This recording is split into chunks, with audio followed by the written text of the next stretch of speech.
नमस्कार साथियों, आज हम लोग मौर्य साम्राज्य का नया चैप्टर प्रारंभ कर रहे हैं। मित्रों, यहाँ पर 322 से लेकर 184 बीसी के बीच इन्होंने शासन किया। इनका 322 और 184 बीसी याद रखें दोस्तों, बिफोर क्राइस्ट। बीसी में इन लोगों ने शासन प्रारंभ किया था। चलिए दोस्तों, मौर्य साम्राज्य के बारे में महत्वपूर्ण जितनी भी बातें हैं जो एग्जाम में लगातार बनती हैं, उन पर क्वेश्चन लगातार पूछे जाते हैं, तो उनके बारे में हम लोग जानते हैं। आगे महत्वपूर्ण बात यह है दोस्तों कि मौर्य वंश के संस्थापक आप जानिए चंद्रगुप्त मौर्य थे। इन्होंने मौर्य वंश की स्थापना की। अब इनके बारे में महत्वपूर्ण बातें पढ़ते हैं। मौर्य राजवंश की स्थापना किसने की? चंद्रगुप्त मौर्य ने की। नंद वंश के पतन के पश्चात मगध पर किस वंश ने शासन सत्ता स्थापित किया? तो नंदों का शासन था साथियों मौर्य वंश पर। उस वंश का पतन हो गया और उसके बाद मगध पर वंश ने शासन किया, तो वो मौर्य वंश प्रारंभ किया चंद्रगुप्त मौर्य ने। चंद्रगुप्त मौर्य का गुरु कौन था दोस्तों? उसने उसे शिक्षा दीक्षा देकर भारत का सम्राट बनाया, तो वो थे चाणक्य थे। चाणक्य ने चंद्रगुप्त मौर्य को सभी कलाओं तथा विधाओं की शिक्षा कहाँ पर दी थी? तो आप याद रखें दोस्तों, तक्षशिला के ये ब्राह्मण थे, तक्षशिला के ये में पढ़ाते थे। वहीं पर ले जाकर चंद्रगुप्त मौर्य को हर कला हर विद्या का शिक्षा उन्होंने वहाँ पर उनको दिया था। तक्षशिला दोस्तों भारत का नहीं, पूरे एशिया का या सबसे पुराना विश्वविद्यालय माना जाता है दोस्तों। इसे आप जरूर याद रखें। तक्षशिला पाकिस्तान में इस समय उपलब्ध था दोस्तों। आगे महत्वपूर्ण बातें और भी जानते हैं। आगे महत्वपूर्ण बात यह है दोस्तों कि चंद्रगुप्त मौर्य के किस खेल को खेलते देखकर प्रभावित हुए थे, जिसके परिणाम स्वरूप चाणक्य ने चंद्रगुप्त मौर्य को शिकारी से खरीद लिया था? तो याद रखें, चंद्रगुप्त मौर्य जब मगध पर आए थे दोस्तों, तो वहां पर उन्होंने चंद्रगुप्त मौर्य को राजकीलम खेल खेलते हुए चाणक्य ने इन्हें देखा और इन्हें शिकारी से खरीद लिया और ये इन्हें तक्षशिला ले गए। चंद्रगुप्त मौर्य का राज्यरोहण कब हुआ था दोस्तों? याद रखें, 322 बीसी में इनका राज्यरोहण हुआ था। चंद्रगुप्त मौर्य के साम्राज्य की राजधानी क्या बनी दोस्तों? तो पाटलिपुत्र उनके साम्राज्य की राजधानी बनी थी दोस्तों, जो मगध में था। आगे सर्वप्रथम किसने भारत को राजनीतिक रूप से एकबद्ध किया? तो भारतीय इतिहास में सर्वप्रथम चंद्रगुप्त मौर्य ने थे, जिन्होंने अखंड भारत की कल्पना की और अखंड भारत को बनाया। भारत का प्रथम ऐतिहासिक सम्राट किसे माना जाता है? तो चंद्रगुप्त मौर्य को भारत का प्रथम ऐतिहासिक सम्राट माना जाता है। चंद्रगुप्त मौर्य के समय दोस्तों भारत की सीमा आप देखेंगे तो हिंदुकुश पर्वत अफगानिस्तान से लेकर ईरान से भारत की सीमा टकराती थी दोस्तों। उस समय अफगानिस्तान पाकिस्तान ये सब भारत के हिस्से थे दोस्तों। आगे महत्वपूर्ण बातें और भी जानते हैं। चंद्रगुप्त मौर्य के उत्पत्ति के संदर्भ में कुछ विद्वानों का मत है दोस्तों। किस ग्रंथ में चंद्रगुप्त मौर्य को नंद राज का पुत्र कहा गया है? तो वो मुद्रा राक्षस में कहा गया है। ये मुद्रा राक्षस आगे है विशाख दत्त का मुद्रा राक्षस। याद रखें दोस्तों, विशाख दत्त का ही मुद्रा राक्षस में चंद्रगुप्त मौर्य को किस वर्ण का माना गया है? तो वृषल या कुलहीन इन्हें कहा गया है दोस्तों। आगे महत्वपूर्ण और भी चीजें हम लोग जानते हैं। हेमचंद्र कृत परिशिष्ट परमन में चंद्रगुप्त मौर्य को किस का पुत्र बतलाया गया है? तो मयूर पोषक की मुखिया की पुत्री का पुत्र इन्हें बताया गया है साथियों। मयूर पोषक की मुखिया का पुत्री का पुत्र बताया गया है।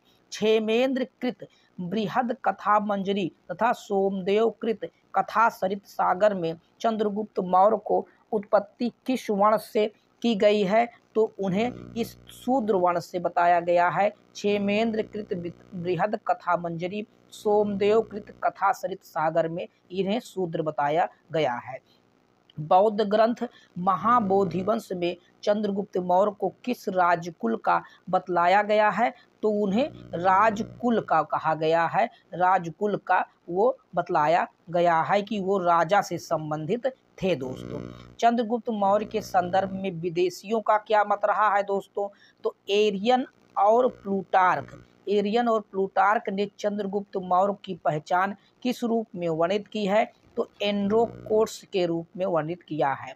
विलियम जोन्स ने चंद्रगुप्त मौर्य की पहचान किस रूप में वर्णित की है? तो विलियम जोन्स ने चंद्रगुप्त मौर्य की पहचान सेंड्रोकोर्स के रूप में कहा है।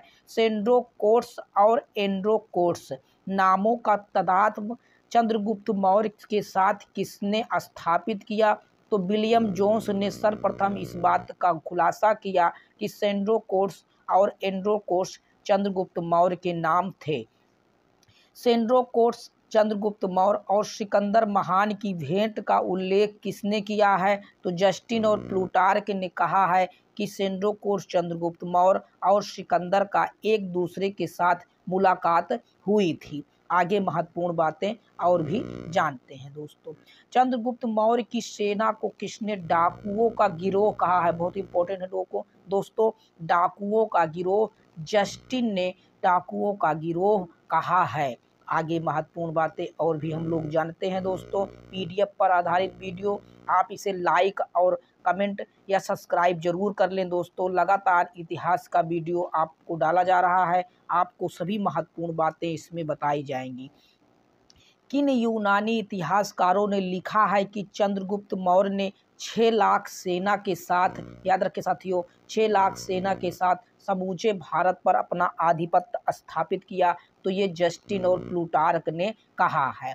किस इतिहासकार का कथन है कि सिकंदर की मृत्यु के बाद भारत ने अपनी गर्दन से दास्ता का जुआ उतार फेंका और गवर्नरों की हत्या कर दी? इस स्वतंत्रता का जन्मदाता सेंड्रोकोर्स चंद्रगुप्त था। तो ये बात जस्टिन ने कही है कि इस सिकंदर की मृत्यु के बाद भारत ने दास्ता से मुक्त हो गया और मौर्य साम्राज्य चंद्रगुप्त मौर्य ने प्रारंभ कर दिया। आगे चंद्रगुप्त मौर्य की उपलब्धियां दोस्तों।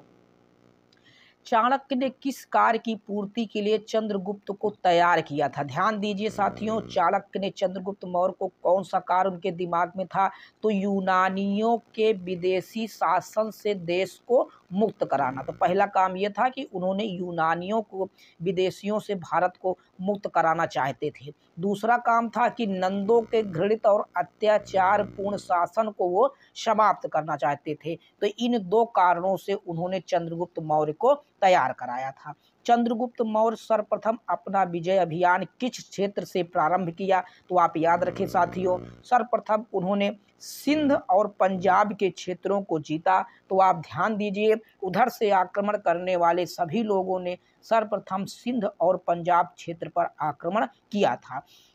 सिंध तथा पंजाब विजय के उपरांत चंद्रगुप्त मौर्य ने किस क्षेत्र पर आक्रमण किया?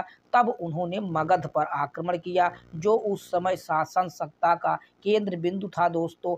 तब उन्होंने मगध पर आक्रमण कर वहां पर भारत का शासन प्रारंभ किया गया। आगे महत्वपूर्ण बातें और भी हम लोग जानते हैं दोस्तों। आगे महत्वपूर्ण बात यह है कि चंद्रगुप्त मौर्य के मगध पर आक्रमण के समय वहां पर शासक कौन था? बहुत इंपॉर्टेंट क्वेश्चन, इसको आप जरूर नोट करें दोस्तों। उस समय जब मगध पर आक्रमण किया तो नंद वंश के अंतिम शासक घनानंद का या धनानंद का शासन था। चंद्रगुप्त मौर्य ने किस नंद शासक को पराजित कर मगध साम्राज्य पर अधिकार किया? तो वो धनानंद थे दोस्तों। उन्हें इन्होंने हराकर, मारकर शासन सत्ता मौर्य वंश की प्रारंभ की।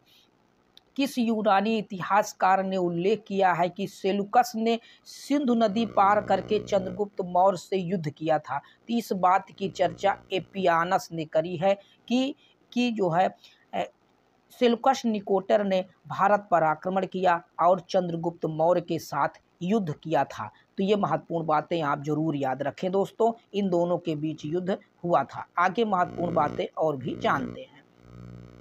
सिकंदर के साम्राज्य के पूर्वी भाग के शासक सेलुकस की आक्रमणकारी सेना को चंद्रगुप्त मौर्य ने किस वर्ष परास्त किया था? याद रखें, 305 बीसी में सेलुकस और चंद्रगुप्त मौर्य के बीच युद्ध हुआ था सिंधु नदी के क्षेत्र में दोस्तों। आगे महत्वपूर्ण बातें और भी जानते हैं। चंद्रगुप्त मौर्य तथा सेल्युकस के मध्य संधि की शर्तें क्या थी? जब ये युद्ध हुआ तो मुख्य शर्तें, दो शर्तें बनाई गई दोस्तों, जिन्हें हम लोग अब जान लेते हैं। तो वो क्या क्या थी शर्तें? शर्तें ये थी, सेल्युकस ने चंद्रगुप्त मौर्य को आराकोसिया, कंधार, पैरापेनिसिडाई, काबुल, एरिया, हेरात और जेड्रोसिया, मकरान तट उन्हें दान में दे दिया। सेल्युकस ने अपनी पुत्री, उनकी एक पुत्री का नाम याद रखें हेलेना थी दोस्तों, का विवाह चंद्रगुप्त मौर्य से कर दिया। एपियानस और स्ट्रैबो ने इसका विवरण दिया है। इस प्रथम अंतरराष्ट्रीय विवाह की संभावना को सर्वप्रथम बेंसेट स्मिथ ने लिपिबद्ध किया था। चंद्रगुप्त मौर्य ने अपनी तरफ से 500 लड़ाकू हाथी सेल्युकस निकेटर को उपहार में दिए थे। तो आप इस महत्वपूर्ण संधि के बारे में जरूर याद रखें। इन दोनों के बीच में महत्वपूर्ण ये संधि और कुछ लेन देन का कारण बने थे दोस्तों। आगे महत्वपूर्ण बातें और जानते हैं दोस्तों। जब सेल्युकस शादी हो गया इनका हेलेना के साथ चंद्रगुप्त मौर्य का, तो सेल्युकस ने एक राजदूत, मेगस्थनीज नामक राजदूत उनके दरबार में भेजा। अराकोसिया, कंधार से चंद्रगुप्त मौर्य के दरबार में भेजा, जो भारत आने वाला प्रथम विदेशी राजपूत बना दोस्तों। आप इन्हें याद रखेंगे। मुद्रा राक्षस ग्रंथ में भी चंद्रगुप्त के सेल्युकस से युद्ध तथा हेलेना से विवाह का विवरण मुद्रा राक्षस से भी मिलता है। आप इस बात को जरूर याद रखेंगे दोस्तों। तो आगे महत्वपूर्ण बातें और भी जानते हैं। चंद्रगुप्त मौर्य का साम्राज्य विस्तार याद रखें साथियों। चंद्रगुप्त मौर्य का साम्राज्य कहाँ से कहाँ तक था? तो जस्टिन के विवरण से पता चलता है संपूर्ण भारत उनके अधिकार में आ गया था, तो कोई क्षेत्र बचा नहीं था।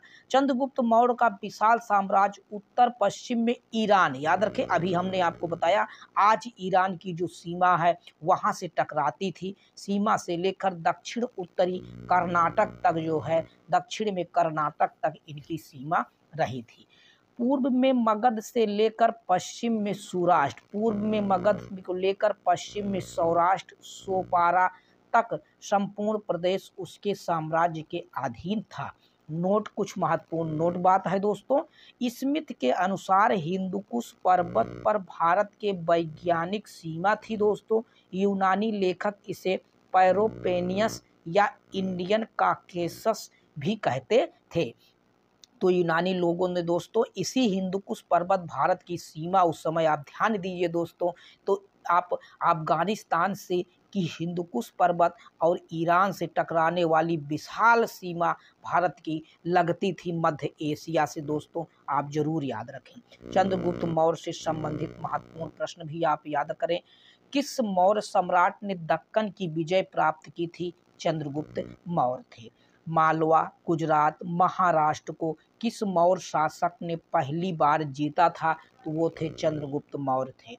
वह कौन सा अभिलेख है जिससे यह प्रमाणित होता है कि चंद्रगुप्त मौर्य का प्रभाव पश्चिम भारत के पर भी था? तो रुद्रदामन का जूनागढ़ अभिलेख, जिसमें मौर्य चंद्रगुप्त मौर्य के द्वारा वहां पर सुदर्शन झील बनवाने का, सौराष्ट्र में सुदर्शन झील बनवाने का प्रमाण आपको यही रुद्रदामन के जूनागढ़ अभिलेख या शिलालेख से मिलता है। गुजरात चंद्रगुप्त मौर्य के साम्राज्य में सम्मिलित था, यह किस अभिलेख में है? तो रुद्रदामन के जूनागढ़ शिलालेख में इस बात की चर्चा की गई है। आगे महत्वपूर्ण बातें और भी जाने दोस्तों। दिया गया है, जल की आवश्यकता को ध्यान में रखते हुए जिस प्रथम शासक ने गिरनार क्षेत्र में एक झील का निर्माण, गिरनार क्षेत्र गुजरात में सौराष्ट्र प्रांत में एक झील का निर्माण करवाया था, वह कौन थे? चंद्रगुप्त मौर्य थे। किस अभिलेख से सूचना मिलती है कि चंद्रगुप्त मौर्य ने पश्चिमी भारत में सौराष्ट्र तक प्रदेश जीतकर अपने प्रत्यक्ष शासन के अंतर्गत कर लिया था? तो रुद्रदामन के गिरनार अभिलेख 150 एडी में ये लिखा गया है दोस्तों। उसके पहले इसकी चर्चा आपको मिलती है। आगे महत्वपूर्ण बातें और भी जानते हैं। किस अभिलेख से ज्ञात होता है कि पुष्यगुप्त वैश्य सौराष्ट्र प्रांत का प्रांतपति था। तो गिरनार अभिलेख से पता चलता है कि पुष्यगुप्त वैश्य सौराष्ट्र प्रांत के प्रांतपति थे। आगे, चंद्रगुप्त मौर्य का सौराष्ट्र प्रांत का राज्यपाल कौन था? तो राज्यपाल उस समय चंद्रगुप्त मौर्य के समय पुष्यगुप्त वैश्य थे। याद रखें साथियों। सौराष्ट्र प्रांत में सुदर्शन झील नामक झील का निर्माण किसने करवाया था? पुष्यगुप्त वैश्य ने। तो चंद्रगुप्त मौर्य के समय में पुष्यगुप्त वैश्य ने इसका निर्माण कराया था। चंद्रगुप्त मौर्य के दक्षिण भारत विजय के संदर्भ में जानकारी कहाँ से मिलती है? तो याद रखें साथियों, अशोक के महत्वपूर्ण अभिलेखों से और जैन एवं तमिल स्रोतों से ये बात मिलती है कि चंद्रगुप्त मौर्य का साम्राज्य दक्षिण भारत पर था। आगे महत्वपूर्ण बातें और भी जानते हैं। आगे है दोस्तों, याद रखें, मौर्य भारत का वह कौन सा प्रथम साम्राज्य था जिसकी सीमा समुद्र से समुद्र तक, बंगाल की खाड़ी से अरब सागर तक विस्तृत था? तो ये था मौर्य साम्राज्य दोस्तों, समुद्र से समुद्र तक, बंगाल की खाड़ी से अरब सागर तक ये था दोस्तों। कौन सी साहित्यिक कृति विस्तार पूर्वक वर्णित करती है कि नंदों को चंद्रगुप्त मौर्य और कौटिल्य ने मिलकर खदेड़ा था? तो नंदों को हराने के लिए चंद्रगुप्त मौर्य और कौटिल्य ने विशाखदत्त के मुद्रा राक्षस से इस बात की जानकारी हमें मिलती है दोस्तों। आगे देखते हैं, वह कौन सा मौर्य राजा था जिसने अपने राजमुकुट को त्याग कर जैन धर्म स्वीकार कर लिया? तो अंत के समय में दोस्तों चंद्रगुप्त मौर्य ने जैन धर्म को स्वीकार कर लिया था। किस विदेशी यात्री ने चंद्रगुप्त मौर्य की राजसभा में प्रवेश किया था? याद रखें, चंद्रगुप्त मौर्य के समय में विदेशी मेगस्थनीज दोस्तों आते हैं राजदूत बनकर। मेगस्थनीज इनके शासनकाल में रहकर इंडिका नामक बुक को उन्होंने लिखा है। आगे महत्वपूर्ण, चंद्रगुप्त मौर्य ने किससे जैन धर्म की दीक्षा ली? बहुत इंपॉर्टेंट है दोस्तों। जैन धर्म की दीक्षा चंद्रगुप्त मौर्य ने किससे ली थी? तो वो भद्रबाहु थे। इन्हीं के साथ ये श्रवण बेलगोला दक्षिण भारत चले जाते हैं। वहीं पर इन्होंने संलेखना पद्धति से अपना जीवन दान कर देते हैं। चंद्रगुप्त मौर्य के धार्मिक गुरु कौन थे? तो ये धार्मिक गुरु भद्रबाहु थे। राजनीतिक गुरु चाणक्य, कौटिल्य आप जानते हैं दोस्तों। चंद्रगुप्त मौर्य की एक पत्नी सेल्यूकस निकेटर पुत्री थी, उसका नाम क्या था? तो सेल्यूकस निकेटर की पुत्री का विवाह इनके साथ हुआ, इसका नाम हेलेना था। आप जरूर याद रखेंगे दोस्तों। आगे महत्वपूर्ण बातें और भी हम लोग जानते हैं दोस्तों। आगे महत्वपूर्ण बात यह है कि चंद्रगुप्त मौर्य अपने जीवन के अंतिम वर्षों में एक जैन साधु के साथ दक्षिण भारत चला गया। उस साधु का या जैन मुनि का क्या नाम है? तो वो थे भद्रबाहु थे दोस्तों। यही भद्रबाहु दिगंबर संप्रदाय के संस्थापक भी बनते हैं और इन्हीं से दिगंबर संप्रदाय शुरू होता है। बृहद कथा का गाथा सप्तशती, वासुवदत्ता और मुद्रा राक्षस, ये कृतियों में से किस कृति में चंद्रगुप्त मौर्य के मगध का राज सिंहासन प्राप्त करने की कथा दी गई है? तो राज सिंहासन प्राप्त करने की कथा विशाखदत्त के मुद्रा राक्षस में दी गई है दोस्तों। किस ग्रंथ एक ग्रंथ में चाणक्य की उस योजना का विवरण मिलता है जिसके अनुसार उसने अंतिम नंद शासकों के एक मंत्री के षड्यंत्र को विफल कर चंद्रगुप्त मौर्य ने राज सिंहासन प्राप्त आसीन करवाया था? तो ये मुद्रा राक्षस में इस बात की जानकारी मिलती है। आगे महत्वपूर्ण बातें जानते हैं। चंद्रगुप्त मौर्य ने संदर्भ में तिथियों की जानकारी के स्रोत कहाँ से प्राप्त होते हैं? तो वहाँ पर जानकारी यूनानी स्रोतों से ही तिथियों के बारे में जानकारी मिलती है। चंद्रगुप्त मौर्य एवं खारवेल दोनों में क्या समानताएं थी? याद रखें दोस्तों, चंद्रगुप्त मौर्य खारवेल में दोनों में ही ये जैन धर्म को मानने वाले, जैन धर्म को ग्रहण करने वाले थे दोस्तों। तो इसलिए इन दोनों में समानताएं दिखती हैं। आगे सबसे महत्वपूर्ण बात है कौटिल्य के बारे में पढ़ते हैं, जिन्होंने अर्थशास्त्र रचना की थी दोस्तों। इसके बारे में महत्वपूर्ण बातें जानते हैं। इतिहास में कौटिल्य को किन दो अन्य नामों से जाना जाता है? आप जरूर याद रखें, इम्पोर्टेंट है दोस्तों, इस पर पूछा जाता है। कौटिल्यकृत अर्थशास्त्र, तो इसमें इनके और कौन से नाम मिलते हैं, तो 2-3 नाम देकर ये क्वेश्चन पूछ लेता है कौन सा इनका नाम नहीं है। तो इनके कई नाम हैं, जिसमें कौटिल्य हैं, विष्णुगुप्त हैं और चाणक्य हैं। ये 3 नाम आप जरूर याद रखें, इनके मिलते हैं। चाणक्य कहाँ के निवासी थे, तो चाणक्य तक्षशिला के रहने वाले थे, वहीं के एक ब्राह्मण परिवार से संबंधित थे। चाणक्य कौटिल्य का जन्म किस परिवार में हुआ, तो ब्राह्मण परिवार में हुआ था। चाणक्य शिक्षा केंद्र के प्रमुख आचार्य थे, तो ये तक्षशिला के आचार्य थे। पुराणों में चाणक्य को क्या कहा गया है, द्विजर्षभ या श्रेष्ठ ब्राह्मण इन्हें कहा गया है। दोस्तों आप याद रखेंगे पुराणों में। कौटिल्य ने राजशासन के ऊपर किस ग्रंथ की रचना की थी, तो राजशासन के ऊपर याद रखेंगे अर्थशास्त्र की रचना की थी। ये इंपॉर्टेंट क्वेश्चन है दोस्तों, कई बार एग्जामों में क्वेश्चन पूछा गया है कि अर्थशास्त्र किससे संबंधित रचना है, तो राजशासन से संबंधित महत्वपूर्ण रचना ये अर्थशास्त्र है। कौटिल्यकृत अर्थशास्त्र का विषय वस्तु क्या है, तो शासन का सिद्धांत इसकी विषय वस्तु रही है कि शासन में कैसे किया जाता है। आगे महत्वपूर्ण बातें हम लोग और भी चीजें जानते हैं। कौटिल्य के अर्थशास्त्र में किस पहलू पर प्रकाश डाला गया है, तो कौटिल्य के इसमें राजनीतिक नीतियों के संदर्भ में ये जानकारी दी गई है। अर्थशास्त्र के किस से संबंधित है, किस विषय से संबंधित है, जरूर याद रखें, ये कई बार एग्जामों में क्वेश्चन बनता है। अब अर्थशास्त्र की कुछ महत्वपूर्ण विशेषताएं हैं, हम लोग पढ़ लेते हैं दोस्तों। तो अर्थशास्त्र में 15 अधिकरण और 180 प्रकरण दिए गया है। इस ग्रंथ में श्लोकों की संख्या तकरीबन 4000 बताई गई है। प्रथम अधिकरण में राजस्व संबंधी विविध विषयों का वर्णन है। द्वितीय अधिकरण में नागरिक प्रशासन के बारे में जानकारी है। तृतीय और चतुर्थ में अधिकरणों में दीवानी, फौजदारी और व्यक्तिगत कानूनों का उल्लेख मिलता है।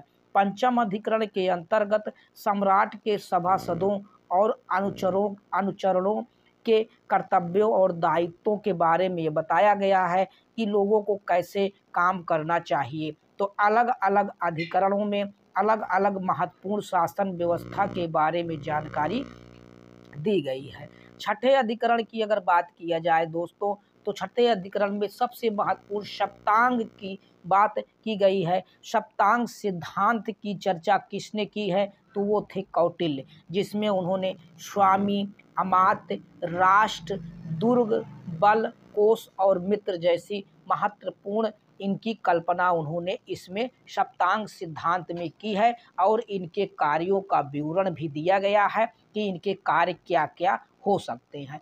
अंतिम 9 अधिकरण में राजा की विदेश नीति, सैनिक अभियान, युद्ध में विजय के उपाय, शत्रु देश से लोकप्रियता प्राप्त करने के उपाय, युद्ध तथा संधि के अवसर आदि विविध विषयों का विस्तार पूर्वक वर्णन 9वें अधिकरण में किया गया है। इस प्रकार अर्थशास्त्र मुख्यतः शासन की व्यवहारिक समस्याओं से संबंधित है। आगे महत्वपूर्ण बातें और भी हम लोग जानते हैं।